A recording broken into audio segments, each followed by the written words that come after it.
जिथाम मार्चआव क'क्राझाराव गाहाय मन्त्री नरेन्द्र मोदीआ सौफैगोन। गाहाय मन्त्री नरेन्द्र मोदीनि नुजाथिनायाव फैगोन हाबाफारियाव कच राजबंशीनि सासेबो सुबुङा बाहागो लाहैनो मोना होनना फोरमायदों। गसाइगावआव बोखावजायै गवालपारा जिल्ला कच राजबंशी सन्मेलननि लाइमोन गांखंनि खौरां मेलनि गेजेरजों फोरमायदों बे बाथ्राखौ। बिजेपिआ विधानसभा बिसायख'थिनि सिगां कच राजबंशीनो एसटि एबा ट्राइबेल गनायथि होआब्ला बिजेपि दोलोखौ आसामनिफ्राय होखारहरनायनि हुमखि होयो। हुमखि होबाय बोखावजायै गवालपारा जिल्ला सन्मेलन लाइमोन गांखंआ। नरेन्द्र मोदीआ 2014 मायथाइयाव बङाइगावआव फैनाय समाव कच राजबंशीनो 6 दाननि गेजेरावनो एसटि होनायनि खोथा होदोंमोन। नाथाय दिनैसिमबो बिजेपि सरकारा 15 बोसोराव आगान होबाय। नाथाय दिनैसिमबो गाहाय मन्त्रिया कच राजबंशीनो एसटि होनायनि खोथा होआखै होननानै फोरमायो।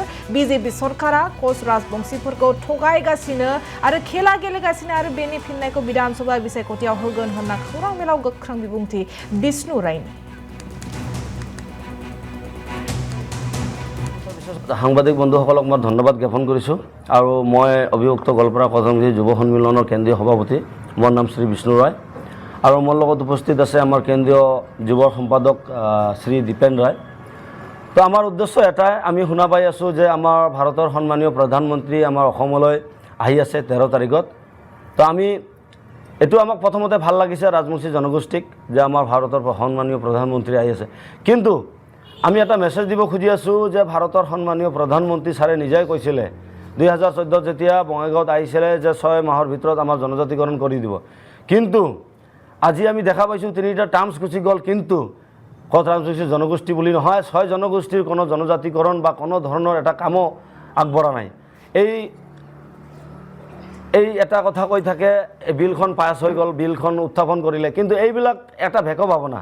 এই কচ ৰাজবংশী জনগোষ্ঠীৰ লগত এটা ভেক ভাৱনা কৰি আছে ৰাজ্য চৰকাৰে বা কেন্দ্ৰ চৰকাৰে। তো কচ ৰাজবংশী জনগোষ্ঠীয়ে বা 6 জনগোষ্ঠীয়ে এইটো আমি বুজি পাইছোঁ। আমি এটা কথা আমাৰ সন্মানীয় মুখ্যমন্ত্ৰী ডক্টৰ হিমন্ত বিশ্ব শৰ্মা ডাঙৰীয়াক জনাই দিব খুজিছোঁ, যদি আমাৰ এই বিফৰ ইলেকশ্যন যদি আমাৰ কচ ৰাজবংশী জনগোষ্ঠী বা 6 জনগোষ্ঠীৰ জনজাতিকৰণ যদি আমাৰ নহয়, আমি অন্যথা আমি বিজেপিৰ অসমৰ কোনো বিজেপিত কোনো ঠাইত যদি মিটিং হয় আমাৰ 6 জনগোষ্ঠী বা আমাৰ কচ ৰাজবংশী জনগোষ্ঠী আমি কোনো এটা জনগণে এই বিজেপিৰ মিটিঙত মই প্ৰথমতে আমাৰ জনগণৰ কথা কৈছোঁ, আমাৰ কচ ৰাজবংশী জনগণৰ কথা কৈছোঁ। কোনো কচ ৰাজবংশী জনগণে বিজেপিৰ কোনো মিটিঙত আপোনালোকে যাব নোৱাৰিব। এইটো আমাৰ সংগঠন অবিভক্ত গোৱালপাৰা কচ ৰাজবংশী সন্মিলন যুৱ সন্মিলনৰ পৰা আমাৰ এইটো আহ্বান বা আমাৰ ৰিকুৱেষ্ট নহয়, আমি ৱাৰ্ণিং দিছোঁ আমাৰ কচ ৰাজবংশী জনগণক। কাৰণ আমাৰ এই বিজেপি চৰকাৰে এই কচ ৰাজবংশী জনগোষ্ঠী বা 6 জনগোষ্ঠীৰ লগত এটা হেতালি খেলি আছে।